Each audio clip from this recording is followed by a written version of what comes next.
여러분 평안하셨습니까? 2주 만에 여러분들을 뵙습니다. 3, 4분기 안식년을 맞이해서 우리 교인들과 바울 성지 순례를 무사히 마치고 돌아왔습니다. 이번에는 터키, 그리스, 이탈리아를 여행을 했습니다. 특별히 우리 18분의 우리 교인들이 함께 참여를 했습니다. 가기 직전에 터키 앙카라에서 테러가 일어나서 많은 가족들과 자녀들이 참 염려를 많이 했습니다. 그럼에도 불구하고 여러분들의 많은 기도와 염려 덕분에 좋은 날씨와 또 안전을 하나님께서 지켜주셔서 건강한 모습으로 또 기쁘고 행복한 모습으로 저희가 잘 마치고 돌아왔습니다. 이번 순례는 특별히 요한계시록 2장에서 3장에 나오는 소아시아 초대교회 7개 교회를 저희가 방문을 했고 또 말씀을 묵상을 했고 또 저희가 사도행전 16장 이하에 나오는 사도 바울의 1차, 2차, 3차 전도 여행지를 저희가 답사를 하고 오면서 바울의 그 뜨거운 열정을 가슴에 담고 돌아왔습니다. 먼저 저희가 여러분들에게 다녀왔던 그런 성지를 함께 보여드리면서 여러분들을 직접 여러분들은 다녀오시지 않았지만 중요한 곳을 여러분들에게 보여드리면서 함께 성지로 이 아침에 떠나보려고 합니다. 먼저 저희가 도착한 곳은 바로 갑바도키아라고 하는 지역입니다. 여기에는 괴렘의 동굴교회라고 해서 이 수많은 동굴들이 있는데 이 천연적인 그런 동굴을 이용해서 많은 교인들이 이 속에서 예배를 드렸던 바로 그곳입니다. 그 지역에서는 또 스머프의 마을이라고 하듯이 스머프의 머리처럼 이렇게 생겨서 스머프 마을이다 이렇게 표현을 합니다. 참 경치가 좋은 그런 모습이죠. 거기에서 얼마 떨어진 곳에 지하 도시가 있습니다. 지하 도시 대린구유라고 하는 지하 도시가 있는데 그리스도인들이 종교적인 박해를 피해서 숨어서 지냈던 곳입니다. 여기에서 한 5만 명 정도가 이 지하 도시에서 살 수 있을 정도로 정말 어떻게 보면 박해를 피해서 어두운 지하로 내려가 숨어 살았습니다. 어떻게 보면 믿음을 지키기 위해서 빛을 지키기 위해서 오히려 빛을 거부하고 어둠 속으로 들어갔던 역설적인 초대교인들의 신앙을 바라보면서 오늘 우리들은 얼마나 안일한 신앙생활을 하고 있는가를 새삼 깨닫게 되는 그런 시간이기도 했습니다. 그 다음에 저희가 이제 이고니온이라고 하는 현재 지명으로는 꼬냐라고 하는 곳인데 거기에 가다 보면 바울과 바나바가 주로 가는 곳마다 유대인들의 회당에 가서 유대인들을 대상으로 해서 복음을 먼저 전거를 했는데 비시디오 안디옥이라고 하는 지역입니다. 안디옥이라고 하는 지역은 터키에 2군데가 있습니다. 제일 남부 쪽에 수리아 안디옥이라고 하는 지역이 있는데 그곳은 우리 성경에 나와 있는 최초의 이방교회가 세워진 곳이 바로 수리아 안디옥이라고 하는 곳입니다. 이것은 터키의 중간 지역에 있는 비시디아 안디옥, 사도 바울이 오고 가면서 수없이 지나갔던 바로 그 안디옥의 사도 바울 기념교회가 세워져 있습니다. 그러면서 이제 우리가 빠묵갈레라고 하는 지역으로 가서 거기에 소아시아 7교회 가운데 책망을 받았던 라오디게아 교회가 있는 지역을 방문을 합니다. 바로 그 라오디게아 지역에 그때 당시에 상당히 컸던 부유했던 그런 지역이 바로 라오디게아라고 하는 지역입니다. 화산을 통해서 도시가 무너졌는데 로마에서 이 도시를 복구를 하기 위해서 수많은 복구 지원비를 줬다고 합니다. 근데 라오디게아 사람들은 그 복구 지원비를 거절했다고 합니다. 우리도 돈은 충분히 있습니다. 그렇게 말할 정도로 엄청난 부가 몰려있는 곳. 그러다 보니까 라오디게아 교인들은 신앙은 세속화되면서 미지근해집니다. 이 그림 뒤에 보면 산이 보입니다. 이 산이 라오디게아 지역 자체가 높은 지역에 있어서 이 산의 높이가 무려 한 2,000m가 훨씬 넘는 그런 산입니다. 이 산은 설산입니다. 그래서 바로 눈이 내리는데 그 눈이 녹아서 흘러서 물이 내려서 이 라우디게아 지역까지 오는 동안에 그 차가운 물이 점점점 미지근해진다고 합니다. 그리고 나서 그 다음에 바로 이 라우디게아 이 설산에서 내려오는 차가운 물이 미지근해지고 그 다음에 이번에는 바로 또 그 반대편에 바로 히에라폴리스라고 하는 노천 온천이 있습니다. 바로 이 노천 온천, 아름다운 이런 노천 온천의 그림을 보게 되는데 바로 이 노천 온천에서 뜨거운 물이 또 흘러서 라우디게아 지역까지 오는 동안에 또 이 물은 미지근해집니다. 찬물이 내려오면서 미지근해지고 뜨거운 물이 내려오면서 미지근해집니다. 그런 미지근한 모습의 상황을 보면서 초대교회 이 요한계시록에서는 바로 그 미지근한 물의 모습이 바로 너희들의 모습이다라고 하면서 차지도 덥지도 않은 바로 라우디게아 교인들을 책망하는 그런 이야기가 나옵니다. 그리고 이어서 이제 소아시아 그 다음에 7교회를 저희가 방문을 합니다.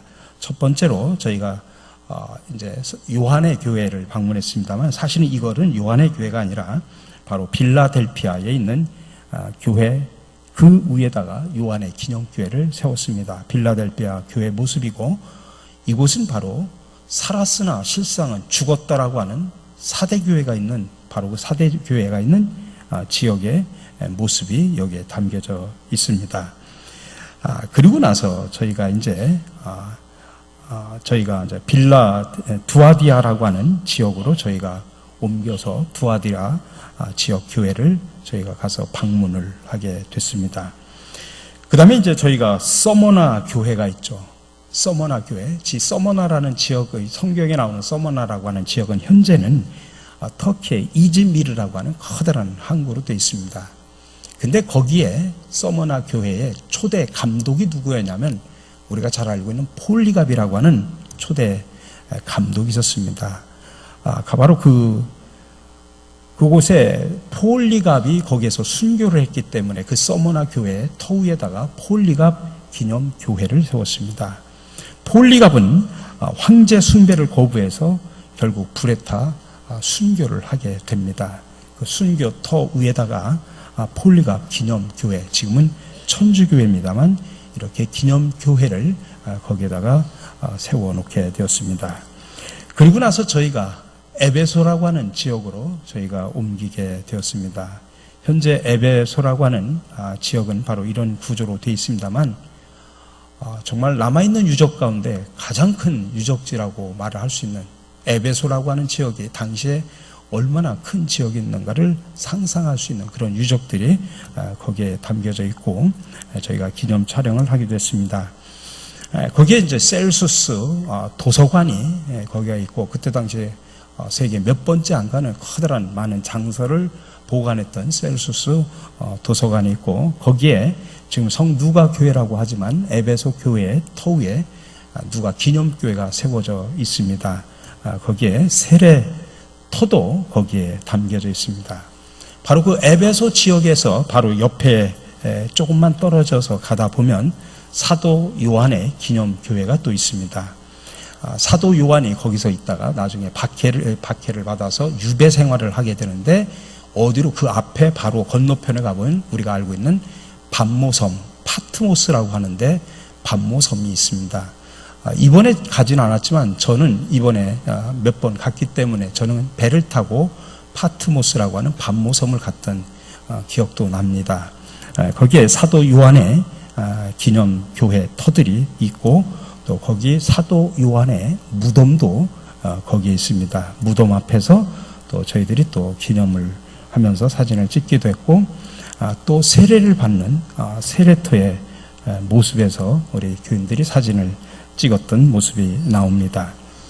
그리고 나서 그리스의 터키의 북부 쪽으로 가면 드로아, 성경에 드로아라고 하는 말이 나오는데 그 드로아라는 지역 바로 위에 트로이 유적지가 있습니다.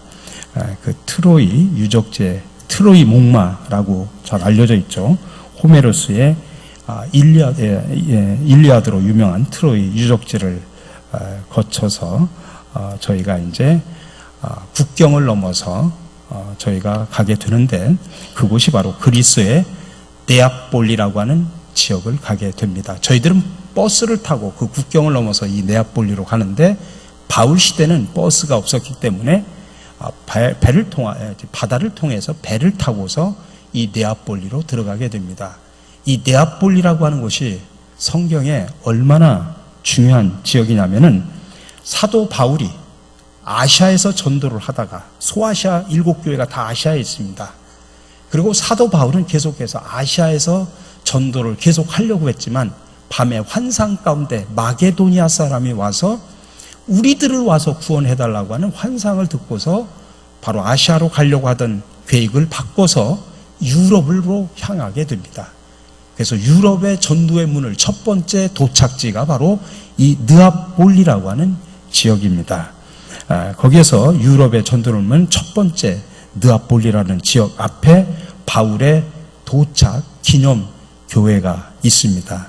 그 기념 교회 앞에 이런 커다란 그림이 있는데, 이 그림은 성경 사도행전 16장 6절에서 11절의 말씀을 그대로 그려놓은 이야기입니다. 제가 그 말씀을 읽어드리겠습니다. 성령이 아시아에서 말씀을 전하지 못하게 하시거늘 그들이 부르기아와 갈라디아 땅으로 다녀가 부시 앞에 이르러 비두니아로 가고자 했을 때 예수의 영이 허락하지 아니하시는지라. 무시아를 지나 드로아로 내려갔는데 밤에 환상이 바울에게 보이니 마게도냐 사람 하나가 서서 그에게 청하여 이르되 마게도냐로 건너와서 우리를 도우라 하거늘 바울이 그 환상을 보았을 때 우리가 곧 마게도냐로 떠나기를 힘쓰니 이는 하나님이 저 사람들에게 복음을 전하라고 우리를 부르신 줄로 인정함이로라. 우리가 드로아에서 배로 떠나 사모드라게로 직행하여 이튿날 네아폴리로 가고. 지금 가운데 있는 그림이 환상 가운데 나타났던 마게도냐 사람의 모습을 그려놓은 겁니다. 그래서 아시아 쪽으로 가려다가 바로 그 환상을 보고서 예수의 영이 허락하지 않는다고 믿고 이제 유럽으로 방향을 틀게 됩니다. 그 앞에서 우리가 또 이렇게 기념 촬영을 하게 됐습니다. 그러면서 바로 이 네아폴리는 항구인데, 그 항구를 도착해서 어디를 향해서 가게 되냐면 빌립보를 향해서, 그때 당시 빌립보는 엄청나게 큰 도시고 그 빌립보 앞에 있는 항구가 바로 네아폴리라고 하는 항구입니다. 그래서 이 네아폴리를 거쳐서 빌립보로 바로 처음으로 유럽 땅에 전도를 하러 바울이 가게 됩니다. 그래서 빌립보의 이제 모습들이 전개가 되는데, 빌립보 하면 여러분들이 생각나는 게 있죠. 바로 사도 바울이 그곳에서 신라와 붙잡혀가 복음을 증거하다가 붙잡혀가지고 매를 맞고 감옥에 들어갔던 것. 그래서 그 감옥에서 찬송을 부르고 기도하고 옥문이 열려지는 그런 사건이 있었던 사도 바울과 신라가 들어갔던 빌립보 감옥 터전이 바로 이곳입니다. 사도행전 16장 23절에서 32절에 이 내용이 나와 있습니다. 많이 친 후에 옥에 가두고 간수에게 명하여 든든히 지키라 하니 그가 이러한 명령을 받아 그들을 깊은 옥에 가두고 그 발을 착고에 든든히 채웠더니 한밤중에 바울과 신라가 기도하고 하나님을 찬송하며 죄수들이 듣더라. 이에 갑자기 큰 지진이 나서 옥터가 움직이고 문이 곧 다 열리며 모든 사람의 매인 것이 다 벗어진지라. 간수가 자다가 깨어 옥문들이 열린 것을 보고 죄수들이 도망한 줄을 생각하고 칼을 빼어 자결하려 하거늘 바울이 크게 소리질러 이르되 내 몸을 상하지 말라. 우리가 다 여기 있노라 하니 간수가 등불을 달라고 하며 뛰어들어가 무서워 떨며 바울과 신라 앞에 엎드리고 그들을 데리고 나가 이르되 선생들이여 내가 어떻게 하여야 구원을 받으리까 하거늘 이르되 주 예수를 믿으라. 그리하면 너와 내 집이 구원을 받으리라 하고 주의 말씀을 그 사람과 그 집에 있는 모든 사람들에게 전하더라. 이 말씀에 사건이 일어났던 장소가 바로 이곳입니다. 이곳에서 우리가 함께 또 이렇게 기념 촬영을 하기도 했습니다. 지금 현재 빌립보의 유적지의 모습이고 지금 빌립보 교회의 모습을 지금 재건하고 복원하는 그런 과정을 보게 됩니다. 바로 그 빌립보에서 그 도시에서 조금 떨어진 곳에 루디아 기념교회가 있습니다. 루디아 기념교회. 사도행전 16장 11절에서 15절에 보면 나오는 이야기입니다. 우리가 드로아에서 배로 떠나 사모드라게로 직행하여 이튿날 네아폴리로 가고 거기서 빌립보에 이르니 이는 마게도냐 지방의 첫 성이요 또 로마의 식민지라. 이 성에서 수일을 요하다가 안식일에 우리가 기도할 곳이 있을까요? 문 밖 강가에 나가 거기 앉아서 모인 여자들에게 말하는데 두아디라시아에 있는 자색 옷감 장사로서 하나님을 섬기는 루디아라 하는 한 여자가 말을 듣고 있을 때 주께서 그 마음을 열어 바울의 말을 따르게 하신지라. 그와 그 집이 다 세례를 받고 우리에게 청하여 이르되 만일 나를 주 믿는 자로 알거든 내 집에 들어와 유하라 하고 강권하여 머물게 하느니라. 루디아가 바로 여기에서 이 강가에서 바울의 말을 듣고 믿고 세례를 받고 그의 가족들이 다 구원을 받게 됩니다. 루디아의 사진의 얼굴의 모습입니다. 이제 우리가 이제 데살로니가 교회가 있는 지역으로 가게 됩니다. 근데 데살로니가 교회 터는 사실은 지금 거의 없습니다만 이 데살로니가는 지금 항구 쪽에 있는 어떻게 보면 아테네 다음으로 그리스에서 가장 큰 제2의 도시입니다. 그래서 배들이 정박해 있고 지금은 우리로 말하면 거의 부산 항구 정도 같은 큰 도시로 되어 있습니다. 현재 한 120만 명이 살고 있는 큰 항구 도시라고 볼 수가 있습니다. 이제 주일을 맞이해서 주일날 아침에 우연찮게 또 주일 아침에 저희들은 또 어디를 가게 되냐면 중세 수도원을 가게 됩니다. 그리스의 메테오라라고 하는 11세기에 세워진 중세 수도원입니다. 그래서 주일 아침에 이 수도원에 들어가서 수도원의 영성을 묵상하는 시간을 가졌습니다. 원래 메테오라라고 하는 말 자체가 매달린 바위 또는 하늘 바로 아래라고 하는 그런 뜻입니다. 모든 수도원들이 이렇게 깎아지른 듯한 절벽 위에 세워져 있습니다. 그림들이 참으로 아름답기도 하죠.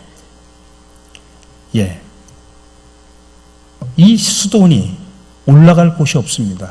그래서 밧줄을 타고 사람이 올라가고 밧줄로 물건을 실어 올렸다고 합니다. 이 수도원에 우리가 한 12개 정도의 수도원이 있는데 이 수도원에 우리가 다 들어갈 수는 없습니다. 그러나 한 군데 수도원을 개방을 해서 저희가 그때 당시에 수도원 생활을 어떻게 했는가 가서 묵상하는 시간을 갖기도 했습니다. 그리고 나서 저희가 이제 그리스 하면 우리가 아테네라고 이야기를 하죠. 아테네 지도입니다만 아테네에 바로 파르테논 신전 세계 문화유산의 1호라고 하는 파르테논 신전을 찾아갔습니다. 그런 아테네 유적도 저희가 다 둘러봤습니다만 아테네를 가면 파르테논 신전을 가면 정말 우리 기독교적으로 더 중요한 것은 바로 아테네 신전 바로 앞에 있는 아테네 신전에서 내려다 보이는 한 바위로 된 동산이 있습니다. 그게 바로 사도 바울이 거기에서 아테네 사람들과 함께 논쟁을 했던 바로 아레오바고라고 하는 그런 언덕이 바로 거기에 있습니다. 거기에 이렇게 헬라어로 쓰여진 사도 바울이 이 아레오바고에서 말했던 이야기가 여기에 담겨져 있습니다. 사도행전 17장 22절에서 23절의 내용이 여기에 담겨져 있습니다. 바울이 아레오바고 가운데 서서 말하되 아덴 사람들아 너희를 보니 범사에 종교심이 많도다. 내가 두루 다니며 너희가 우애하는 것들을 보다가 알지 못하는 신에게라고 새긴 단도 보았으니 그런즉 너희가 알지 못하고 우애하는 그것을 내가 너희에게 알게 하리라. 그러면서 그들에게 하나님이 창조의 하나님이고 그 하나님은 예수 그리스도를 통해서 자신을 계시하셨고 그래서 우리는 예수를 믿고 우리가 회개하고 복음을 믿어야 된다. 구원을 받아야 된다라고 하는 것을 강조했던 바로 그 아레오바고 언덕이 바로 아테네 파르테논 신전 바로 앞에 있습니다. 거기에서 우리가 기념 촬영을 하기도 하고 이제는 아테네에서 한 2시간 거리에 떨어져 있는 고린도로 가게 됩니다. 고린도는 우리가 너무나 잘 알고 있는 지역이죠. 가다 보면 고린도 운하가 있습니다. 세계 3대 운하 가운데 하나고 이 고린도 운하를 파므로 인해서 480km를 돌아야 되는 길을 바로 직선으로 단축시켰던 바로 고린도 운하를 지나가게 됩니다. 그리고 나서 고린도 지역을 가게 됩니다. 옛날 고린도의 모습을 이렇게 그림으로 그려놨는데 지금 현재 실제 모습입니다. 바로 고린도. 오늘날 현대 교회 수많은 문제를 안고 있는 그런 오늘날 교회 축소판이 바로 고린도 교회라고 볼 수가 있죠. 바로 이 고린도 지역을 우리가 마무리를 하고서 이제 저희가 이탈리아로 이제 옮기게 됩니다. 이탈리아로 가서 첫 번째 저희가 만난 곳은 바로 폼페이 유적지입니다. 79년 베수비오 화산 폭발로 인해서 완전히 소멸한 도시입니다. 이 뒤에 보이는 산에서 화산이 터져가지고 이 도시를 화산재로 다 덮어버렸다가 몇천 년이 지난 후에 이 화산재를 다 걷어내가지고 그 도시가 그대로 남아있는 그 모습을 보게 됩니다. 얼마나 큰 도시였는지 그대로 보존이 되어 있고, 제가 이 폼페이를 가서 특별히 찍은 사진이 있습니다. 우리 교회 복지센터를 통해서 사랑의 빵 만들 일을 하지 않습니까? 바로 70년대, 80년대, 서기 70년, 80년에도 사람들이 빵을 만들어서 먹고 살았던 그 모습입니다. 앞에 있는 것은 그들의 절구입니다. 그리고 뒤에 있는 것이 바로 빵틀이라고 볼 수가 있죠. 근데 그 화산으로 덮어가지고 그대로 사람의 탄 모습이 그대로 유적이, 그대로 실제 사람입니다. 유적이 박물관에, 또 항아리들, 그들이 쓰던 항아리가 박물관에 그대로 있습니다. 이탈리아로 가면 그 다음에 저희가 로마로 들어갔습니다. 로마에 가서 로마에 많은 관광도 했지만 더 중요한 것은 카타콤이라고 하는 지역을 방문을 하게 됩니다. 정말 초대교회 신자들의 공동 묘지이기도 했고, 초대교인들이 밖에를 피해서 지하에 들어가 숨어 살았던 곳입니다. 이곳도 지금은 몇 층밖에, 한 3, 4층밖에 개방이 안 돼 있고, 더 밑으로 8층, 12층까지 더 밑으로 들어가 있습니다. 초대교인들이 그 속에서 살다가 죽으면 그냥 무덤을 거기다 만들었던 초대교인들의 무덤이 바로 거기에 그대로 남겨져 있습니다. 그리고 나서 이제 우리가 바울의 선교 여행지를 쭉 따라가면서 마지막 바울이 로마로 끌려가서 로마에서 지하 감옥에서 죽기 전에 지하 감옥에서 생활을 하게 됩니다. 이곳이 바로 바울의 지하 감옥의 모습입니다. 거기에 기념교회가 하나 있고 오른쪽에 보면 창틀이 있죠. 바로 이 창틀 안이 바울이 로마에서 거기에서 있었던 지하 감옥입니다. 바로 이 감옥에서 마지막 그곳에서 감옥 생활을 하고 이제 바울은 참수를 당하게 됩니다. 이 참수를 당한 기념 교회가 바로 그 옆에 있습니다. 바울이 참수당한 모습이 여러분 어떻게 죽었는지 잘 나와 있지 않죠. 거기에 가보면 바울이 실제 참수가 당한 모습이 나옵니다. 클로즈업을 한번 시켜주시기 바랍니다. 사진을. 바울은 바로 여기에서 목을, 밑에 가운데 돌이 있고 거기다가 목을 대놓고 칼로 목을 쳐가지고서 목을 딱 치는, 그래서 목이 뚝 떨어지게끔 하는 그런 참수를 당하게 됩니다. 그래서 바로 거기에 보면 바울의 목을 딱 쳤는데 바울의 목이 떨어지면서 세 군데로 텅텅텅 튀었다고 합니다. 그래서 그 목이 튀었던 바로 그 장소에서 나중에 분수가 솟았다고 해서 그 교회 이름이 새분수교회라고 합니다. 바로 바울의 목을 대놓고 쳤던 바로 그 돌입니다. 그리고 바울의 목이 잘렸던 목의 모습이 세 군데에 그렇게 그대로 있습니다. 여기에서 저희가 함께 묵상을 했던 기억이 납니다. 오늘 아침에 우리가 디모데 후서를 읽었습니다. 왜 디모데 후서를 읽으려면 디모데 후서는 바울이 이 로마의 감옥에서 지금 에베소에서 목회를 하고 있는 믿음의 동역자인 디모데에게 편지를 쓴 곳이 바로 이곳입니다. 디모데 후서 1장 8절에 보면 그때 상황을 이렇게 표현합니다. 그러므로 너는, 여기서 너는 디모데를 말합니다. 내가 우리 주를 증언함과 또 주를 위해서 갇힌 자 된 나를 부끄러워하지 말고 오직 하나님의 능력을 따라 복음과 함께 고난을 받으라 라고 그렇게 권면을 합니다. 그리고 나서 디모데 후서에서 로마 감옥에서 쓴 많은 권면의 이야기가 있는데 그 중에 오늘 읽은 본문을 제가 새 번역으로 다시 읽어드립니다. 나는 이미 부어드린 제물로 피를 흘릴 때가 되었고 세상을 떠날 때가 되었습니다. 나는 선한 싸움을 다 싸우고 달려갈 길을 마치고 믿음을 지켰습니다. 이제는 나를 위하여 의의 면류관이 마련되어 있으므로 의로운 재판장이신 주님께서 그날에 그것을 나에게 주실 것이며 나에게만이 아니라 주님께서 나타나시기를 사모하는 모든 사람에게도 주실 것입니다.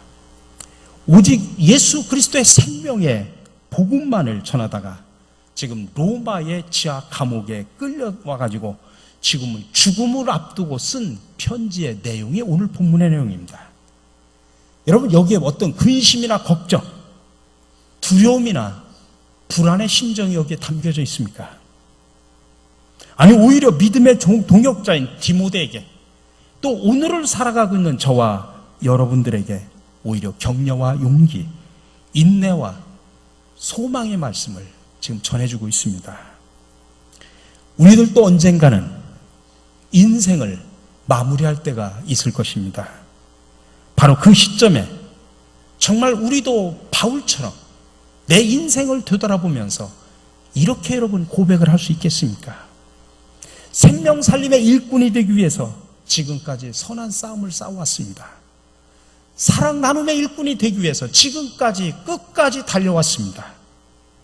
어떤 시련과 역경 속에서도 끝까지 믿음을 잃지 않고 지켜왔습니다. 그래서 하나님께서 의의 면류관을 예비하고 계십니다. 여러분, 그렇게 바울처럼 고백을 할 수가 있겠습니까? 부디 바라기는 저와 여러분들이 그런 고백을 하시기를 간절히 바랍니다.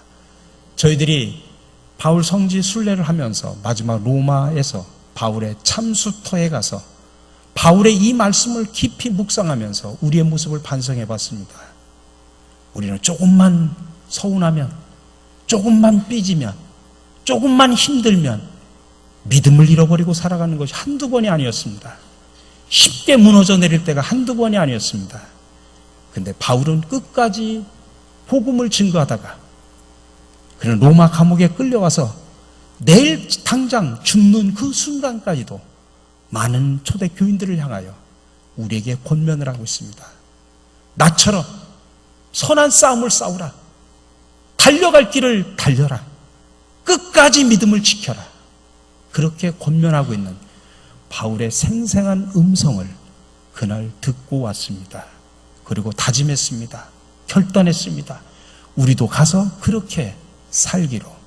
근데 우리만의 결단이 아니라 우리 모두의 결단과 고백과 실천으로 나타나기를 주님의 이름으로 간절히 축원합니다. 사랑의 주님, 바울 성지 순례를 무사히 마치고 돌아오게 하심을 감사드립니다. 무엇보다도 이번 순례를 통하여 우리 모두가 칭찬받는 건강한 교회로 새롭게 변화되게 하여 주시옵소서.